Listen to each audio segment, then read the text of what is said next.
ನಮಸ್ಕಾರಕ್ಕಲ್ಲ. ಹರೇ ಕೃಷ್ಣ. ಹರೇ ಕೃಷ್ಣ. ಹೇಗಿದ್ದೀರಾ? ಚೆನ್ನಾಗಿದೆ. ಓಕೆ, ಇವಾಗ ನಾವು ಚಾಪ್ಟರ್ 11 ಮಾಡ್ತಾ ಇದ್ದೀವಿ. ಅದರಲ್ಲಿ ನೀವು ಕೊಟ್ಟಂತ ಸಿನೋನಿಮ್ RUPA ರೂಪ. ಆರ್ ಅಂದ್ರೆ ರಿಕ್ವೆಸ್ಟ್. ಅರ್ಜುನ ರಿಕ್ವೆಸ್ಟ್ ಮಾಡ್ತಾರೆ ಅವರ ದಿವ್ಯ ರೂಪವನ್ನು ನೋಡಬೇಕು ಅಂತ ಹೇಳಿ. ಅವಾಗ ಕೃಷ್ಣ ಅವರಿಗೆ ದಿವ್ಯ ದೃಷ್ಟಿಯನ್ನು ಕೊಟ್ಟು ನಂತರ ಅವರ ಪೂರ್ತಿ ವಿಶ್ವ ರೂಪವನ್ನೇ ತೋರಿಸ್ತಾರೆ. ಅದನ್ನ ನೋಡಿ ಪಿ ಅಂದ್ರೆ ಯು ಬಂದು ಯೂನಿವರ್ಸಲ್ ಫಾರ್ಮ್ ವಿಶ್ವರೂಪನ ತೋರಿಸೋದು.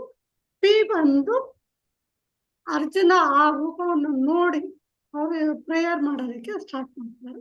ಇವಾಗ ನಾವು ನೋಡ್ಬೇಕಾಗಿರೋದು ಈ ಎ. ಹ್ಮ್ ಎ ಅಂದ್ರೆ ಆರ್ಮ್ಡ್ ಫಾರ್ಮ್.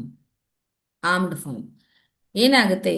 ಅರ್ಜುನ ಈ ವಿಶ್ವರೂಪವನ್ನು ನೋಡಿ ಪ್ರಯರ್ಸ್ ಎಲ್ಲ ಮಾಡಿದ್ರು ಕೂಡ ಅವ್ರಿಗೆ ಆ ರೂಪವನ್ನು ನೋಡಿ ತುಂಬಾನೇ ಅಮ್, ಭಯ ಆಗತ್ತೆ. ಟೆರರ್ ಅಷ್ಟು ಅಷ್ಟನ್ನು ತಗೊಳಕ್ಕೆ ಅವ್ರಿಗೆ ಆಗ್ತಾ ಇಲ್ಲ. ಸೊ ತುಂಬಾ ಭಯ ಆಗತ್ತೆ. ಆವಾಗ ಅರ್ಜುನ ಏನ್ ಹೇಳ್ತಾರೆ, ನನಗೆ ನಿನ್ನ ನಾರ್ಮಲ್ ರೂಪವನ್ನ ಅದು ಎಂಥ ರೂಪ ಅಂತ ಹೇಳ್ತಾರೆ ಅರ್ಜುನ. ಆ ಏನು ನನ್ನ ಒಂದು ಸರಿ ಸಾರಿ ನಿಮ್ಮ ಒಂದು ಈ 4 ಕೈಯ ರೂಪ ಇದೆಯಲ್ಲ, ಆ ಎಲ್ಲಿ ಶಂಖ ಚಕ್ರ ಗದ ಪದ್ಮ ಇರುತ್ತಲ್ವಾ, ಅದನ್ನ ಮತ್ತೆ ನೀವು ಕಿರೀಟ ಹಾಕಿರೋ ರೂಪನ ಅದನ್ನ ತೋರಿಸಿ. ನಿಮ್ಮ ಈ ರೂಪ ನೋಡಿದ್ರೆ ನನಗೆ ಸಂತೋಷ ಏನೋ ಆಯಿತು, ಬಟ್ ಭಯ ಆಗ್ತಾ ಇದೆ ಅಂತ ಹೇಳ್ತಾರೆ. ಅದಕ್ಕೆ ಆ ಭಗವಾನ್ ಕೃಷ್ಣ ಬಂದು, ಸರಿ, ಈ ಒಂದು ವಿಶ್ವರೂಪ ಏನಿದೆಯೋ ಅದು ನನ್ನ ಒಂದು ಇಂಟರ್ನಲ್ ಪೊಟೆನ್ಸಿ, ಅಂದರೆ ಹ್ಲಾದಿನಿ ಶಕ್ತಿ ಅಂತಾರೆ. ಆ ಹ್ಲಾದಿನಿ ಶಕ್ತಿಯಿಂದ ಅದನ್ನ ನಾನು ನಿನ್ನ ಈ ಈ ಜಗತ್ತೊಳಗೆ ತಂದು ತೋರಿಸ್ದೆ ನಿನಗೆ ಅಂತ ಹೇಳಿ. ಆದರೆ ಈ ರೂಪವನ್ನ ವೇದ ಓದೋದ್ರಿಂದಾಗ್ಲಿ ಅಥವಾ ದೊಡ್ಡ ದೊಡ್ಡ ಯಜ್ಞಗಳು ಮಾಡೋದ್ರಿಂದಾಗ್ಲಿ, ದಾನ ಮಾಡೋದ್ರಿಂದಾಗ್ಲಿ, ಅಥವಾ ಯಾವುದೇ ಒಂದು ವಿಷಯ ಮಾಡೋದ್ರಿಂದಾಗ್ಲಿ ಈ ವಿಶ್ವರೂಪವನ್ನ ಯಾರೂ ನೋಡಕ್ಕಾಗೋದಿಲ್ಲ. ಬರೀ ನೀನು ಮಾತ್ರನೇ ನೋಡಿದೀಯಾ. ಆಯ್ತು, ನಿನಗೆ ತುಂಬಾ ಭಯ ಆಗ್ತಿರೋ ಕಾರಣ ಭಯವನ್ನ ತೊಲಗಿಸಿ ನಿನಗೆ ಈ ರೂಪವನ್ನ ನಾನು ನನ್ನ ಇನ್ನೊಂದು ರೂಪವನ್ನ ತೋರಿಸ್ತೀನಿ ಅಂತ ಹೇಳಿ 4 ಕೈಯ ಆ ರೂಪವನ್ನ ತೋರಿಸ್ತಾರೆ. ಅದು ತೋರಿಸಿದ ಮೇಲೆ ಮತ್ತೆ 2 ಕೈಯ ರೂಪ, ಅಂದ್ರೆ ಒಂದು ಕೈಯಲ್ಲಿ ಫ್ಲೂಟು, ಇನ್ನೊಂದು ಕೈಯಲ್ಲಿ ಆ ಇದು ಏನು ಆಶೀರ್ವಾದ. ಸೊ ಹಾ ಸೊ ಈ ತರ ಒಂದು ರೂಪವನ್ನ, ಕೃಷ್ಣನ ರೂಪವನ್ನ ತೋರಿಸ್ತಾರೆ. ಫಸ್ಟ್ 4 ಕೈಯ ರೂಪವನ್ನು ತೋರಿಸಿ ಆಮೇಲೆ ಈ ಕೃಷ್ಣನ ರೂಪವನ್ನು ತೋರಿಸ್ತಾರೆ. ಅದನ್ನ ನೋಡಿ ಅರ್ಜುನ ಹೇಳ್ತಾರೆ, ನಿನ್ನ ಈ ಮಾನುಷಿ ರೂಪವನ್ನು ನೋಡಿ ಅದು ಎಷ್ಟು ಸುಂದರವಾಗಿದೆ. ಮಾನುಷಿ ರೂಪ ಅಂದರೆ ಮನುಷ್ಯರಿರ್ತಾರೆ ನಮ್ಮ ಥರ, 2 ಕೈಯ ರೂಪ. ಅದು ನೋಡಿ ಅದು ಎಷ್ಟು ಸುಂದರವಾಗಿದೆ ಅಂದರೆ ನನ್ನ ಮನಸ್ಸು ಇವಾಗ ಶಾಂತಿ ಹೊಂದಿತು, ನಾನು ಮುಂಚೆ ಇದ್ದದ ಸ್ಥಿತಿಗೆ ನಾನು ಹೋಗಿದ್ದೀನಿ ಅಂತ ಹೇಳ್ತಾರೆ. ಅದಕ್ಕೆ ಕೃಷ್ಣ ಇಲ್ಲಿ ಒಂದು ಇಂಪಾರ್ಟೆಂಟ್ ಆಗಿ ಹೇಳ್ತಾರೆ, ಏನಂದ್ರೆ, ಅರ್ಜುನ, ನೀನು ಏನು ಈ ರೂಪವನ್ನು ನೋಡ್ತಾ ಇದೆಯೋ ಇದನ್ನ ದೇವತೆಗಳು ಕೂಡ ನೋಡೋದಿಕ್ಕೆ ಹಾತುರಿತಿರ್ತಾರೆ. ಆದರೆ ನೀನು ನನಗೆ ತುಂಬ ಪ್ರಿಯ, ಅದಕ್ಕೆ ನಾನು ನಿನಗೆ ಈ ರೂಪವನ್ನು ತೋರಿಸ್ತಾ ಇದ್ದೀನಿ. ನಮಗಿಲ್ಲಿ ಅಲ್ಲ, ಎಲ್ಲರೂ ಯಾವಾಗಲೂ ಯುದ್ಧ ಭೂಮಿಲಿ ಎಲ್ಲರೂ ಈ ಕೃಷ್ಣನ ಈ 2 ಕೈಯ ರೂಪವನ್ನು ನೋಡ್ತಾ ತಾನೇ ಇದ್ದಾರೆ. ಮತ್ತೆ ಯಾಕೆ ಕೃಷ್ಣ ಬಂದು ಈ ರೂಪವನ್ನ ದೇವತೆಗಳು ನೋಡೋದಕ್ಕೂ ಹಾತೊರೀತಿರ್ತಾರೆ ಅಂತ ಯಾಕೆ ಹೇಳ್ತಾರೆ ಅಂದ್ರೆ, ಅವರೆಲ್ಲ ರೂಪವನ್ನು ನೋಡಬಹುದು, ಬಟ್ ಅದನ್ನ ಅರ್ಥ ಮಾಡ್ಕೊಂಡಿರಲ್ಲ. ಓ, ಇಷ್ಟು ಇಷ್ಟು ಪವರ್ಫುಲ್, ಇಷ್ಟು ದೊಡ್ಡ ಪರಮಾತ್ಮ ಭಗವಂತ ವಿಶ್ವರೂಪವನ್ನು ತೋರಿಸಿದವರು ಈ ಫಾರ್ಮಲ್ಲಿ ಬಂದಿದ್ದಾರೆ ಅಂತ ಒಂದು ಅಂಡರ್ಸ್ಟ್ಯಾಂಡಿಂಗ್ ಜೊತೆ ನೋಡೋದಿಕ್ಕೆ ದೇವತೆಗಳಿಗೂ ಆಗೋಲ್ಲ. ನೀನು ವಿಶ್ವರೂಪನ ನೋಡಿ, 4 ಕೈ ರೂಪವನ್ನು ನೋಡಿ, ಇದನ್ನು ನೋಡಿದಾಗ ಆಟೋಮೆಟಿಕ್ ಆಗಿ ಓ, ಇದೇ ಆ ದೊಡ್ಡ ವಿಶ್ವರೂಪ ಇದೆ ಅಂತ ಆ ಅಂಡರ್ಸ್ಟ್ಯಾಂಡಿಂಗ್ ಇರುತ್ತಲ್ವಾ, ಅದು ಅಷ್ಟು ಬೇಗನೆ ದೇವತೆಗಳು ಕೂಡ ಸಿಗೋದಿಲ್ಲ. ಇಲ್ಲ, ಅದರಿಂದ ಆ ವಿಷಯನ ಹೇಳ್ತಾರೆ.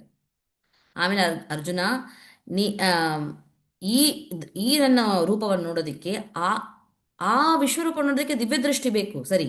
ಆದರೆ ಈ ಒಂದು ರೂಪವನ್ನು ನೋಡೋದಕ್ಕೂ ಕೂಡ ಅದು ಒಂದು ಥರದ ದೃಷ್ಟಿ ಬೇಕು, ಟ್ರಾನ್ಸಿಡೆಂಟಲ್ ಐಸ್ ಬೇಕು. ಏನು ಅದು ಅಂದರೆ ಭಕ್ತಿಯ ಕಣ್ಣು ಬೇಕು, ಅಂದರೆ ಭಕ್ತಿಯ ದೃಷ್ಟಿ ಬೇಕು.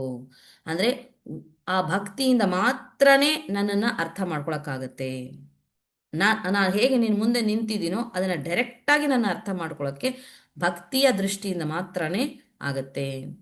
ಆವಾಗಲೇ ನೀನು ನನ್ನ ಆಂತರ್ಯದ ಏನು ಸೀಕ್ರೆಟ್ಸ್ ಏನಿದೆಯೋ ಅದೆಲ್ಲ ಅರ್ಥ ಮಾಡ್ಕೊಳಕ್ಕಾಗತ್ತೆ. ಅದರಿಂದ ಅರ್ಜುನ, ಪ್ಯೂರ್ ಭಕ್ತಿಯಲ್ಲಿ, ಪ್ಯೂರ್ ಡಿವೋಷನಲ್ ಸರ್ವಿಸಲ್ಲಿ ನೀನು ತೊಡಗು.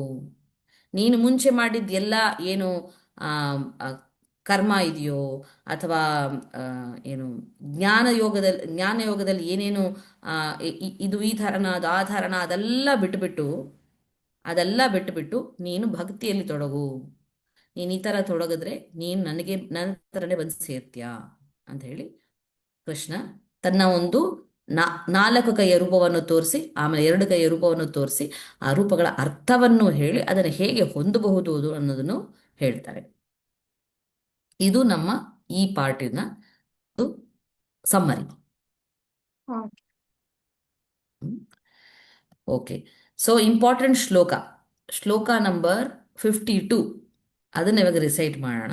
ಅದರಲ್ಲಿ ಏನು ಹೇಳ್ತಿದ್ದಾರೆ ಕೃಷ್ಣ ಏನು ಹೇಳ್ತಿದ್ದಾರೆ, ಅರ್ಜುನ ನೀನು ಯಾವ ರೂಪವನ್ನು ನೋಡ್ತಾ ಇದೆಯೋ ಈ 2 ಕೈಯ ರೂಪ, ಅದು ತುಂಬಾ ಕಷ್ಟ ನೋಡೋದಕ್ಕೆ.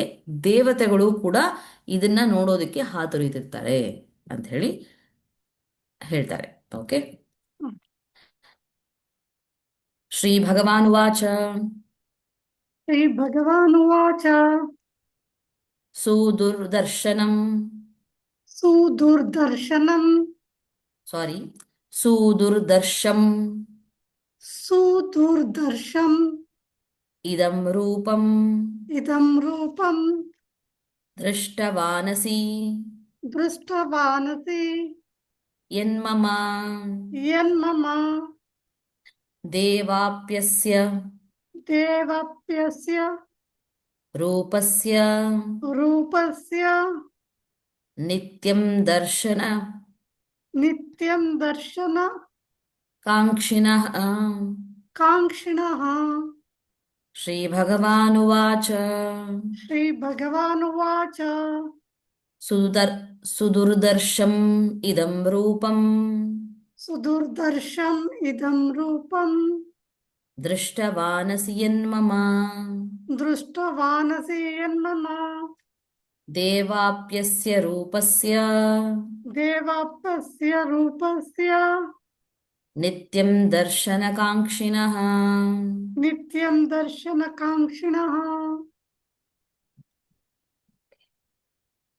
ಸೊ ವಿತ್ ದಿಸ್ ನಾವು ಚಾಪ್ಟರ್ 11 ವಿಶ್ವರೂಪ ದರ್ಶನ ಯೋಗನ ಕಂಕ್ಲೂಡ್ ಮಾಡ್ತೇವೆ.